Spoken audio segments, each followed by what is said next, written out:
Welcome to the deep dive. We're taking a focused look today, really extracting the core insights for you from a pretty interesting piece about a new watch collection. That's right. Our source today is an excerpt basically from an article looking at the Parmigiani Fleurier Toric Perpetual calendar watches. These were just unveiled at Watches and Wonders in Geneva. And what caught my eye about this piece is, it seems to go beyond just the usual marketing hype. Uh-huh. It's really digging into why these specific watches seem to be hitting the mark, not just for serious collectors, but also for retailers, the people who actually need to sell them. Exactly. There's often a bit of a gap there. So our mission for this deep dive is to figure out what makes these new Torics from Parmigiani Fleurier stand out. We want to explore the mechanics, the look and feel, basically drawing on what this article tells us to get the key takeaways. Sounds good. Okay, let's unpack this. So the article starts by putting us right in that springtime buzz, all the watch events happening. Yeah, that whole Geneva whirlwind. And it immediately makes this distinction that, it jumped out at me. The different things a retailer looks for versus what gets a collector excited. And it's framed quite well, I think. Retailers, they often need reliable, sellable pieces, consistent stuff. Right. Predictable, maybe? To an extent. Whereas collectors, they're often chasing the innovative, the superlative, the really special, technically advanced pieces. Makes sense. And the article's main point here seems to be that this new Parmigiani Toric Perpetual calendar kind of manages to bridge that gap somehow. That's the idea. It appeals to both camps. So how does it do that? What's the key, you think, based on this? Well, if you think about Parmigiani Fleurier generally, they're known for really high-level craftsmanship, sophisticated movements. That's their thing. True. And the Toric line specifically, it's always had this kind of refined, serious watchmaking vibe. So that inherent quality, that probably speaks to the retailers. Okay, the substance is there. Right. And what these new models seem to add is this compelling aesthetic layer that really draws in the collectors too. Speaking of aesthetics, let's get into those dials. The article really highlights the morning blue version, calls it particularly vibrant. It does. And it specifically contrasts it with, all the Tiffany blues that have been around. Right, sets it apart. Yeah. Suggests this blue has a real depth, almost backlit with the word used. It feels like a very deliberate choice, not just following a trend. Like they're establishing their own blue. Exactly. And the article mentions how that brightness is played up by the contrast. You've got the grain texture of the main dial surface against these smooth, high-polish elements. That textural play probably makes it visually quite dynamic. It sounds really striking and different, it seems, from last year's gray Celadon model, which the article clarifies was actually more of a sage green. Yeah, much softer tone. The piece does mention some shared design DNA, though, like that recessed dial edge with the metallic ring. Okay, some continuity. And the knurled bezel, which is very Toric. But yeah, this morning blue feels like a much bolder statement, a step up in visual impact. And then there's the other one, the golden hour dial, also gold, but a specific shade. Right. The article makes a point of placing it tonally. It's apparently lighter than the gold on their 2024 chronograph Retropante. Okay. But darker than the gold on the existing small seconds Toric. That's incredibly specific, isn't it? It really is. It speaks volumes about the attention to detail, choosing just the right warmth, perhaps, to evoke that golden hour light. Precisely. It suggests a huge amount of thought went into these color choices, not just let's do a blue one and a gold one. Okay, so visually they sound impressive. Yeah. But how do they feel on the wrist? The article says substantial. Yes, substantial, even though it's just over 40 millimeter. But then it balances that by saying it's surprisingly wearable. How so? The thinness, mainly. Just under 11 millimeters thick, which for a perpetual calendar, that's quite slim. That is pretty good, yeah. Especially for a complication like that, automatically handling month lengths, leap years. Exactly. That slimness points to some clever movement design.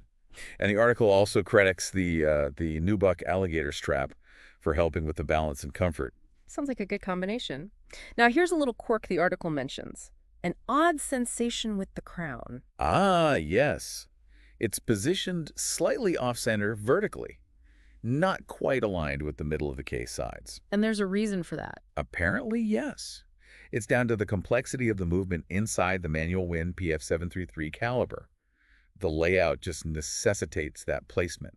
But it doesn't affect comfort when wearing it. No, the article's clear on that. It's just something you might notice when you're actually winding or setting the watch. It's kind of refreshing they mention it, actually. Yeah, acknowledges a small design trade-off for the mechanics. And serious collectors, they often appreciate that transparency. They understand that the movement sometimes dictates form. Which leads us nicely to the movement itself, described as arguably as splendid as the dial. That's quite a statement. It really is. And it seems Parmigiani put a lot of effort into the view through the case back, maintaining a determined color scheme using these big spanning bridges. So it looks good even from behind. Very much so. Those large bridges offer a great canvas for decoration. And the consistent color scheme ties it all together visually. It's not just functional. It's designed to be seen. And the article highlights a specific pattern, the Coupe de Fleurier. Yes, those sort of elegant, wavy, decorative lines, a classic high-end Swiss finish. But Parmigiani has their own distinct style of it. It also mentions the gears, large exposed gears with careful engraving that implies motion. That sounds fascinating. It really does. Apparently, the direction of the engraved curves on the gears actually hints at which way they turn. Wow, that's another level of detail. Absolutely. It shows a real deep love for the craft, Mm-hmm. thinking about how even the decoration can reflect the mechanics. It elevates the whole piece. Okay, let's talk about availability. These aren't exactly mass-produced, are they? Not at all. The article states just 50 pieces of each dial color, morning blue and golden hour. That's very limited, more than the 30 pieces of the Chrono Rattrapante last year, but still tiny numbers. Exactly. And the article connects this to an interesting idea that maybe this watch isn't primarily about commercial viability. What does it mean by that? Well, it suggests it's perhaps more about watchmaking for watchmaking's sake.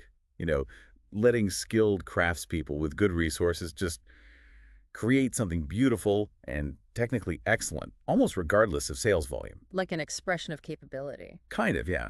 Prioritizing the art and engineering, maybe over just churning out units, definitely adds to the allure for collectors who value that purity and rarity.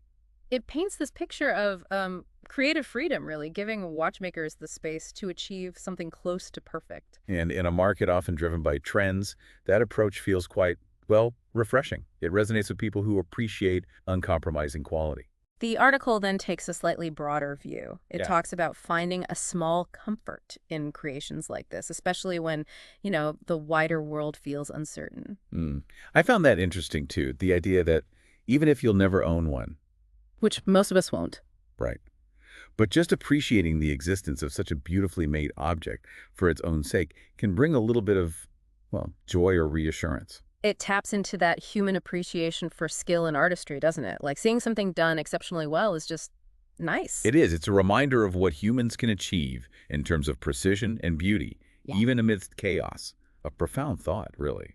And finally, just to ground us, the article does give the prices. Ah, yes, the numbers. $91,900 for the golden hour in rose gold, Okay. and $99,400 for the morning blue in platinum. So, yeah, definitely operating at the top tier of watchmaking. Those prices reflect the precious metals, of course, but also that incredibly complex perpetual calendar movement. The hand finishing. The intense hand finishing, the sheer skill and hours involved, and naturally, the exclusivity of only 50 being made. It's the whole package. Absolutely. Materials, mechanics, artistry, rarity. So just to wrap up our deep dive on the Parmigiani Fleurier Toric Perpetual calendar, what have we really learned? Well, we've seen a watch that seems to blend really striking looks, that vibrant blue, the specific gold tone with some serious engineering inside. Right, that beautifully decorated, slim, perpetual calendar movement. And it manages this balancing act, appealing to retailers who see the quality in collectors drawn by the artistry and, frankly, the rarity. The design feels very considered, too, even down to that slightly offset crown explained by the movement's needs. And the limited numbers really cement its status as something special, more an expression of crafts than a commercial product. It feels like a great example of what Parmigiani Fleurier is all about, that dedication to high-level, beautiful watchmaking. Yeah, prioritizing excellence, even if it means smaller production. A reminder that the pursuit of perfection can be its own reward in watchmaking. Which brings us to a final thought for you listening. In a world that's, often focused on practicality, on things being mass-produced, what's the value we find in objects created primarily for their beauty, for the incredible skill they represent? It's a good question. Maybe take a moment to think about things, not just watches, anything that you appreciate simply because of the artistry or dedication involved, even if you don't own them. What does that appreciation mean to us? Something to ponder. Definitely. Thanks for joining us for this deep dive.